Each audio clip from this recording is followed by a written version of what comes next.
All right, I'm on hole number 9 of the Extreme Hills tournament and Monday's qualifying round in the rookie division. Let's go to hole number 9. Hole number 9 is going to be Grunberg Slopes, hole number 9. And I know exactly how I'm playing this hole. What I'm going to do on this hole is I'm going to bring out a power 5 ball, and I am going, there's 3 ways that you can play it, and I'm playing the most aggressive way that you can play it, and I'm going with a power 5 ball, trying to get over to this fairway right here, and I'm trying to blast that ball, and you will not run out of room. Even with an extra mile line, because when this tournament came out, the club card trading came out right before this tournament, and this was the first tournament we had an extra mile 9. And even with an extra mile 9 and a power 5 ball, as hard as I could hit the ball, I was not even close to getting into the sand. But you can get out here into your short iron range, and you got a dead serious look at Alvy. I mean, dead serious. You can do the same thing with an extra mile 8. You may be able to do it with an extra mile 6 or 7. I'm not sure. I didn't get risky with my lower developed account. It had an extra mile 6 at the time. It has an extra mile 7 now. And what I did was I laid up here at the top. Really, the deal is that if you're laying up here at the top, you have a hard time unless you, okay, it kind of defeats the purpose. If you bring a 3 power ball, I did this earlier. And part of the thing is that let's talk risk versus reward. So with my lower developed account, I hit up here to the top. And you don't have a great shot because your red line's like right in here. You can't really use the rough bump. Even with and I think I was using a Viper, so it hits 170. If you brought a 4 power ball out, if you're going to bring a 4 power ball out, you might be able to make it over to the other side. And it kind of, you could do the rough bump from down here, and you could use, if you got lower developed stuff, you could use like a Horizon. But Horizon's got diddly squat for accuracy. And so, but consistency wise, to like get my eagle and move the hell on, this shot right here was money because it's super easy to end up on the hill. And even if you're short up on the hill, you can come out here and just bring the ball around and get on the green and make a putt and move on. The thing about hitting over here is you need to get in front of this shadow, and you need, because that clears these trees to the cup. So you want to be in front of this shadow, in front of those trees. And obviously, like if you split it in half, you want to be in this quadrant. And so you have a pretty nice shot coming in. You can be off of this transition down here where the sand's at, off of this rough. You can be a couple rings off of this transition, and you got a nice shot. There's a nice little bowl like leading up to the cup. So if you're going to hit out here, this isn't a bad deal. But if you can get up here into your short iron range, this is a money shot right here. I mean, this is a money shot. But I'm not sure if you can get up there with a 3 power ball. I'm going to try a 3 power ball and see what it looks like up here to see if I like how far I can get. And if I don't like the look, like it doesn't look like I'm going to be able to make it, then I'm just going to shoot up here just so I can see what kind of distance you need, like what kind of top spin, all that stuff. I'm going to take an extra mile. I'm going to tighten the king of balls. That's right. This tournament's sponsored by Titan. If you've got lower developed stuff, almost every tournament is sponsored by Titan. And why? Because if you're playing in a rookie, you win Titans if you're up at the top.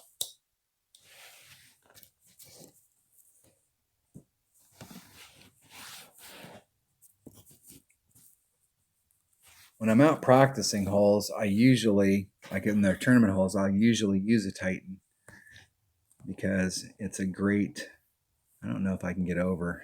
Yeah, with that wind. Like where's that bounce at?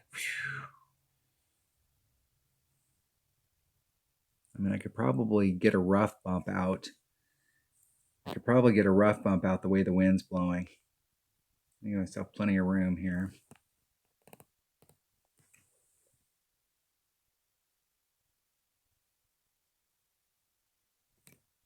Isn't it perfect?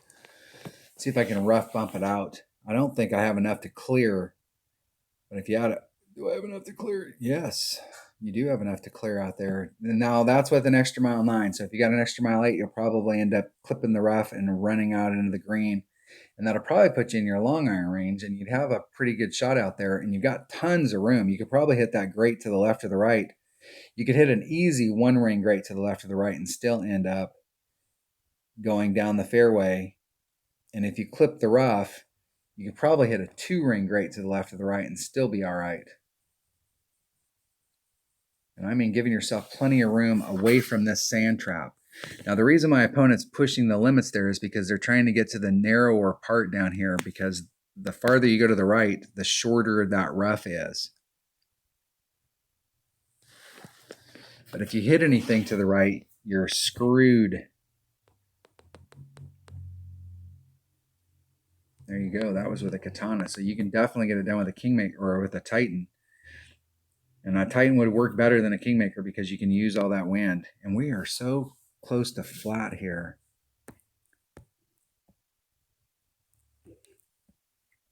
My notes say 30%, and I have no idea why. So there's Max Hornet right there. So that's 1 per ring. How close can I get? Yeah, that's got to be downhill, even though it doesn't look like it's downhill.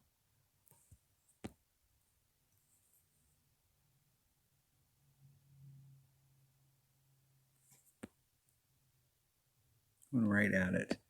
So 1.3 times 3.5, 4.55 rings.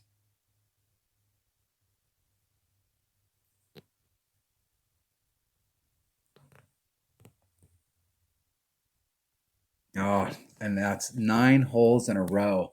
I did not hit a perfect shot into the cup. That's how my day is going. Hit it great to the right, great to the right, great to the right. I think the 30% was right, though.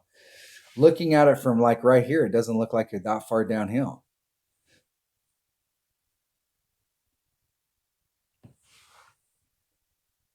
But trying to zoom in on your rings, you're definitely downhill.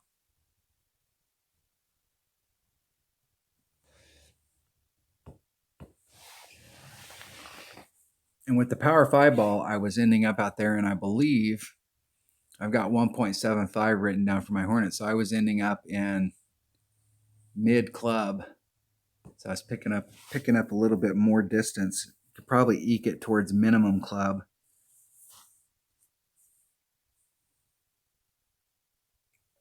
Yeah, you are uphill, but man, it just doesn't look like it's that much uphill. My opponent is obviously on the same track that I'm on. They must have the non-perfect virus affecting golf clashers all over the world.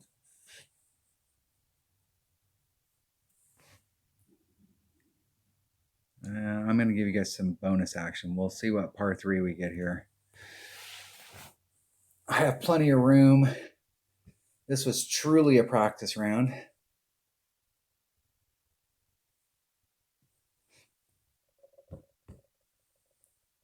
I don't see any problems on any of these holes as far as like getting the minimum score.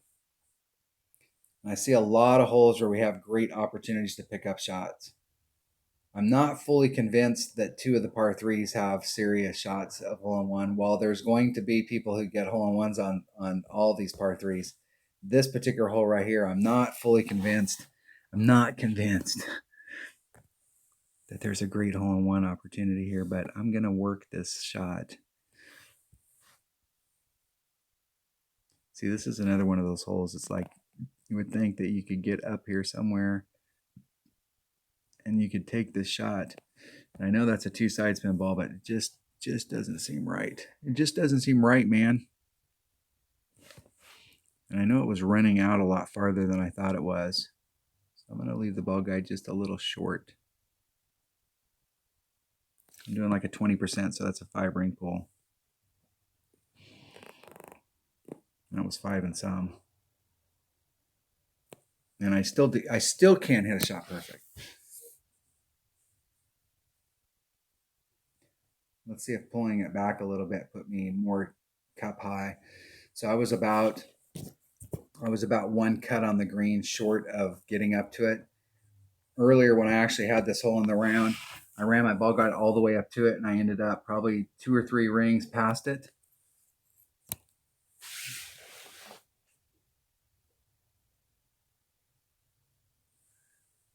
I'm going to work this shot, and I think that I'm going to take this shot down here all week long. And that's the shot that I'm going to work, and I'm going to work it to death and work it to death. I was hoping And I came out here with a 3 side spin ball when I was on the hole so that I had more, I could move that tail around a little bit. So I'm going to work this hole. I'm going to try and increase my odds of getting a hole in one on this hole. And this is the hole that I'm, as far as the par threes, this is the hole I'm really going to be focused on this week. And we've played this hole a bunch, but I've always just like, this is one of those holes I just don't want to risk it. I just go up there with the Guardian and stick it. Get my birdie and go home. I got an eagle and it put me at -1. Practice round. I doubt that I'm going to qualify today. That's exactly what we want. We do not want to qualify. And I have teammates that can attest this. You come out with the best of intention, you shoot a 6, and then you end up qualifying. So it's always best. Let's see what the scores are at the top. -13. I think -12 is the minimum score, and we're looking to pick up a couple on each side. We're looking for 28 as our minimum score to try and put ourselves in a position for banners. And we'll have to see how that plays out as the week goes on. All right, that was hole number 9. Thanks for watching.